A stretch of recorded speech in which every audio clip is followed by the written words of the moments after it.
ನಾನು ಅದನ್ನು ಅವರು ತಿಂಗಳಿಗೆ ಬಡ್ಡಿ ಕೊಡ್ತಾ ಇರಲಿಲ್ಲ ಸರ್. ಅವರು ವಾರದ ಬಡ್ಡಿ, 15 ದಿನದ ಬಡ್ಡಿ, ಎಮರ್ಜೆನ್ಸಿ ಅಂತ ಹೋದರೆ ಸರ್ 1 ಲಕ್ಷಕ್ಕೆ 10,000 ಬಡ್ಡಿ ಫರ್ ಡೇಗೆ ಸರ್. 1 ದಿನಕ್ಕೆ 10,000 ಬಡ್ಡಿ ತೊಗೋತಾಯಿದ್ರು ಸರ್. ತಗೊಂಡು ಸರ್ ನಾವು ದಿನಕ್ಕೆ ವಾರಕ್ಕೆ ತೊಗೋತಾ ಇರಲಿಲ್ಲ ಸರ್. ನಾನು ತಿಂಗಳಿಗೆ ಇಷ್ಟು ಅಂತ ಮಾತಾಡಿ ತೊಗೊಂಡಿದ್ದೆ ಸರ್. ಮನೆ ಕನ್ಸ್ಟ್ರಕ್ಷನ್ ಮಾಡಿಸ್ತಾ ಇರೋ ವಿಷಯವಾಗಿ ನಾನು ತೊಗೊಂಡಿದ್ದೆ. ತೊಗೊಂಡಾಗಿದ್ಮೇಲೆ ಸರ್ ನಾವು ಬಿಲ್ಡಿಂಗ್ ಮೇಲೆ ಲೋನ್ ಎಲ್ಲ ಮಾಡಿಸಿ ಇವ್ರದ್ದು ಏನು ಕೊಡಬೇಕು ಎಲ್ಲ ಕೊಟ್ಟು ಕ್ಲಿಯರ್ ಮಾಡಿರ್ತೀವಿ ಸರ್. ಕೊಟ್ಟು ಕ್ಲಿಯರ್ ಮಾಡಿದ್ರು ಕೂಡ ಸರ್ ಬಂದು ಇನ್ನೂ ಬಡ್ಡಿ ಕೊಡಬೇಕು ಅಂತ ಸತತ ನನಗೆ 3 ವರ್ಷದಿಂದ ನನಗೆ ಮಾನಸಿಕವಾಗಿ ಕುಗ್ಗಿಸ್ತಾ ಇದ್ದಾರೆ ಸರ್. ಅಪಪ್ರಚಾರ ಮಾಡ್ತಿದ್ದಾರೆ ನನ್ನ ಮೇಲೆ. ಸುಳ್ಳುಗಳು ಹೇಳ್ತಾ ಇದ್ದಾರೆ. ನನ್ನ ನೆಮ್ಮದಿಯಾಗಿ ಓಡಾಡೋದಕ್ಕೆ ಬಿಡ್ತಾ ಇಲ್ಲ. ನಾನು ಏನಾದ್ರೂ ನಾವು ಒಂದು ಬಿಸ್ನೆಸ್ ಪರ್ಪಸಲ್ಲಿ ಇದ್ದೀವಿ ಸರ್. ವಾಟರ್ ಬಿಸ್ನೆಸ್ ಮಾಡಿಕೊಂಡು ಜೀವನ ಮಾಡ್ತಾ ಇದ್ದೀವಿ. ಸೋಷಿಯಲ್ ವರ್ಕರನ್ನೇ. ಹಸ್ಬೆಂಡು ಮೇಸ್ತ್ರಿ ಕೆಲಸ ಮಾಡ್ತಾರೆ ಸರ್. ಒಡನಾಟ ಇರುತ್ತೆ. ಸೈಟ್ಗಳು ಕೊಡಿಸ್ತೀನಿ ಅಂತ ಇವಳು ಕೋಟಿ ವಂಚನೆ ಮಾಡಿದ್ದಾಳೆ. ಕೋಟಿ ಇವಳು ದುಡ್ಡು ತೊಗೊಂಡಿದ್ದಾಳೆ. ಐಷಾರಾಮಿ ಬಂಗ್ಲೆಲಿದ್ದಾಳೆ. ಇವಳಿಗೆ ಪ್ರಭಾವಿ ವ್ಯಕ್ತಿಗಳದ್ದು ಇದಿದೆ, ಏನು ಸಂಪರ್ಕ ಇದೆ. ಇವಳಿಗೆ ಎಲ್ಲರೂ ಸಪೋರ್ಟ್ ಮಾಡ್ತಿದ್ದಾರೆ ಅಂತ ಹೇಳ್ತಾರೆ ಸರ್. ಕಾನೂನು ನಾನು ಕಾನೂನನ್ನ ತುಂಬ ವಿಶ್ವಾಸ ಗೌರವ ಇಟ್ಕೊಂಡಿದ್ದೀನಿ ಸರ್. ಕಾನೂನು ವಿಚಾರವಾಗಿ ನಾನು ಯಾವುದೂ ಕಾನೂನು ಬಿಟ್ಟು ನಾನು ಹೋಗೋವಳಲ್ಲ ಸರ್. ಅವ್ರು ಏನಾದರೂ ಮಾತಾಡ್ಕೊಳ್ಳಿ ಅಂತೇಳಿ ನಾನು ಹೋಗೋವಳಲ್ಲ. ಆದ್ರೂ ಇವರು ಅಪಪ್ರಚಾರ ಮಾಡ್ಕೊಂಡೇ ಬಂದಿರ್ತಾರೆ ಸರ್. ಬಂದು ನನಗೆ ತುಂಬಾ ಚಿತ್ರಹಿಂಸೆ ಕೊಡೋದು, ಮತ್ತು ಮಾನಸಿಕವಾಗಿ ಕುಗ್ಸೋದು, ಮತ್ತು ಅಪಪ್ರಚಾರ ಮಾಡೋದು, ದೌರ್ಜನ್ಯ ಮಾಡೋದು, ದಬ್ಬಾಳಿಕೆ ಮಾಡೋದು ಎಲ್ಲನೂ ಮಾಡ್ತಾ ಇದ್ದಾರೆ ಸರ್. ನನಗೆ ನನ್ನ ಫ್ಯಾಮಿಲಿಗೆ ಇದೇ ಇಲ್ಲ ಸರ್, ರಕ್ಷಣೆನೇ ಇಲ್ಲ. ಬಗಲ್ಗುಂಟೆ ಪೊಲೀಸ್ ಸ್ಟೇಷನ್ ಫುಲ್ಲು ಅವ್ರಿಗೆ ಸಪೋರ್ಟು ಸರ್. ಚೀಟಿ ಗಾಯತ್ರಿ ಅವ್ರಿಗೆ ಸಪೋರ್ಟು. ಎಷ್ಟು ಅಮೌಂಟ್ ಕೊಡಬೇಕು ಅಂತ ಅವರೆಲ್ಲ ನಿಮಗೆ ನೋಟಿಸ್ ಕೊಟ್ಟಿದ್ದಾರೆ? ನನಗೆ ಸರ್ 20 ಲಕ್ಷ ಕೊಡಬೇಕು ಅಂತ ನನಗೆ ಬೇಡಿಕೆ ಇಟ್ಟಿರೋದು ಸರ್. ಕ್ಯಾಶ್ ಕೊಟ್ಟಿದ್ದೀನಿ ಅಂತ ಹೇಳಿ. ನಾನು ಕಂಪ್ಲೇಂಟ್ ಕೊಟ್ಟು ಮೇಡಮ್ 4 ತಿಂಗಳಾಯಿತು ಮೇಡಮ್. ಯಾವ ಥರ ಪ್ರತಿಕ್ರಿಯೆ ಬಂತು ಅಂತ ಅಂದರೆ ಮೇಡಮ್ ನಮ್ಗೆ ಏನೋ ಅವರು ಸ್ಪಂದಿಸಲ್ಲ ಮೇಡಮ್. ಅವ್ರನ್ನ ಕರ್ಸೋದು ಇಲ್ಲ. ಅವ್ರಿಗೆ ಕರೆಸ್ತೀವಿ ಅಂತ ಹೇಳಿ ಅವ್ರನ್ನ ಕರ್ಸೋಕ್ಕೆ ಹೋಗಲ್ಲ ಸರ್.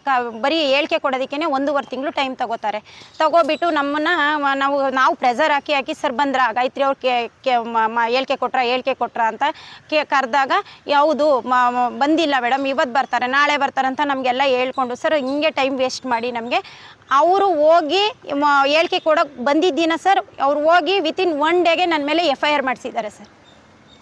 ಈಗ ಮಾನಸಿಕ ಹಿಂಸೆ ಜೊತೆಗೆ ಏನಾದರೂ ಮನೆ ಹತ್ರ ಬರೋದು, ಬೇರೆ ಥರದ ಹಿಂಸೆ ಕೊಡೋದು ಆ ಥರ ಅವ್ರು ಬರಲ್ಲ ಸರ್. ಬೇರೆ ಜನಗಳನ್ನ ಕಳಿಸ್ತಾರೆ ಸರ್ ಮನೆ ಹತ್ರ.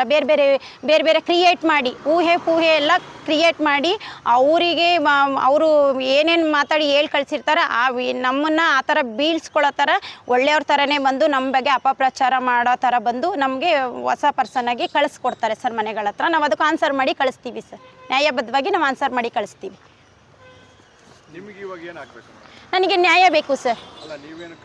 ಹೌದು ಸರ್. ಕಾರು ನಾನು 4 ಜನವರಿನಲ್ಲಿ ಇದೇ ವರ್ಷ ಜನವರಿನಲ್ಲಿ ತುರ್ತು ಸಮಸ್ಯೆದಿಂದಾಗಿ ನನಗೆ ಗಾಯತ್ರಿ ಅವ್ರ ಹತ್ರ ಯಾವುದೋ ಹಣಕಾಸದ ವ್ಯವಹಾರ ಇರಲ್ಲ ಸರ್. 3 ವರ್ಷಕ್ಕೆ ನಂದು ಮುಗ್ದೋಗಿರುತ್ತೆ.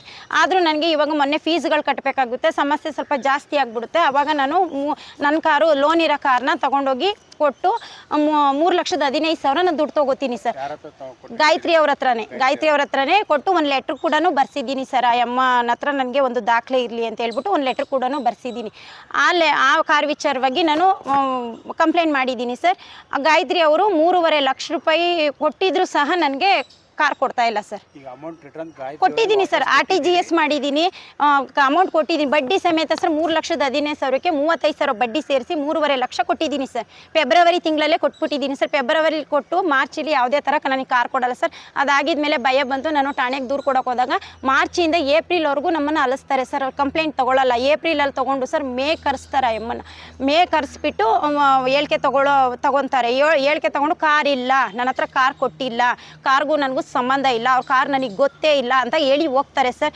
ಅದಾಗಿದ್ಮೇಲೆ ಸರ್ ಏನು ಸರ್ ನಾವು ಕಾರ್ ಕೊಟ್ಟಿರೋ ಕಂಪ್ಲೇಂಟಿಗೆ ಈ ಥರ ಅವರು ಹೇಳಿಕೆ ಕೊಟ್ಟು ಹೋಗಿದ್ದಾರೆ ಅಂತ ನಾನು ಹೇಳಿದಾಗ ಅವರು ನಮಗೆ ಹೇಳಿ ಕಳಿಸ್ತಾರೆ ಸರ್. ಎಂಡೋಸ್ಕೋಪಿನೂ ನಮಗೆ ಕೊಡ್ತಾರೆ.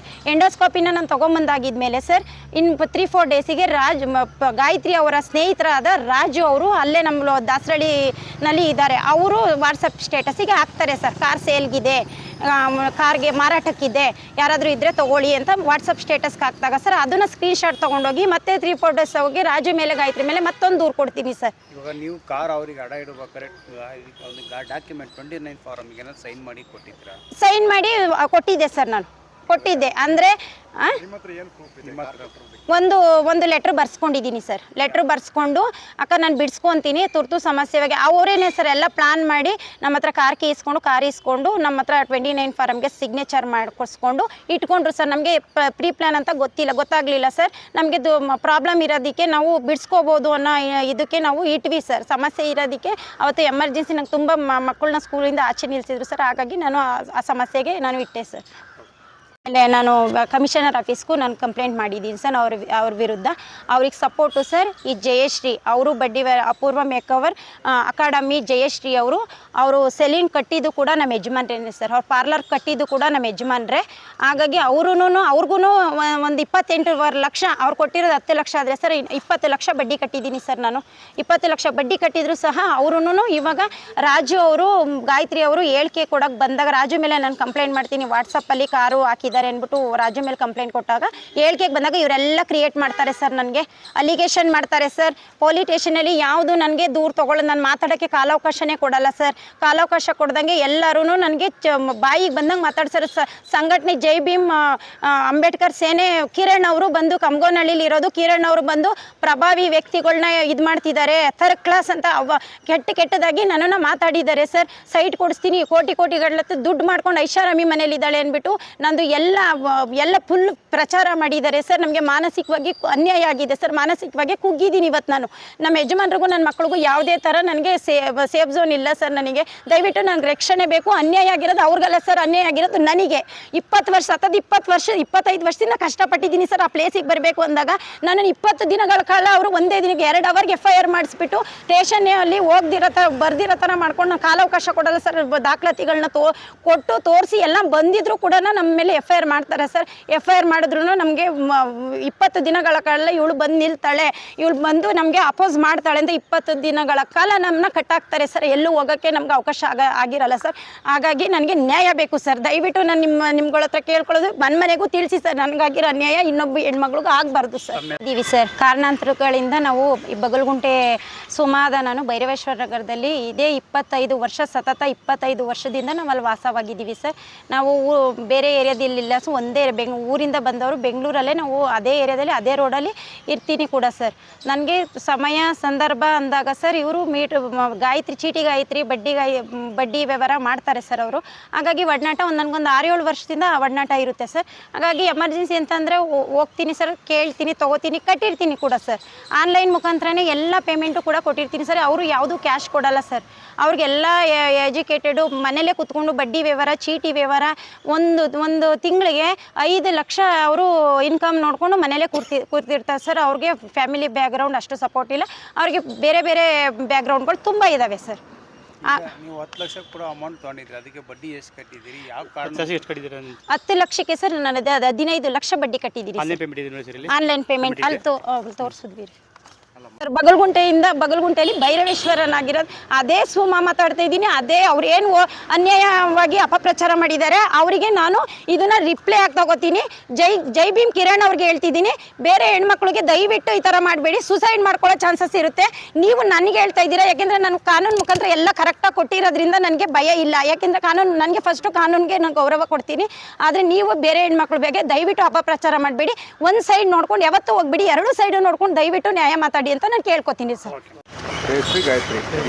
ಇವರಿಬ್ರು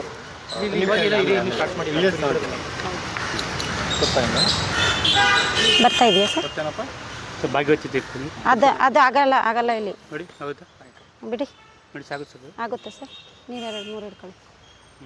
ಇವ್ರ ಸಂಘಟನೆಯವ್ರು ಬಂದಿದ್ದಾರೆ.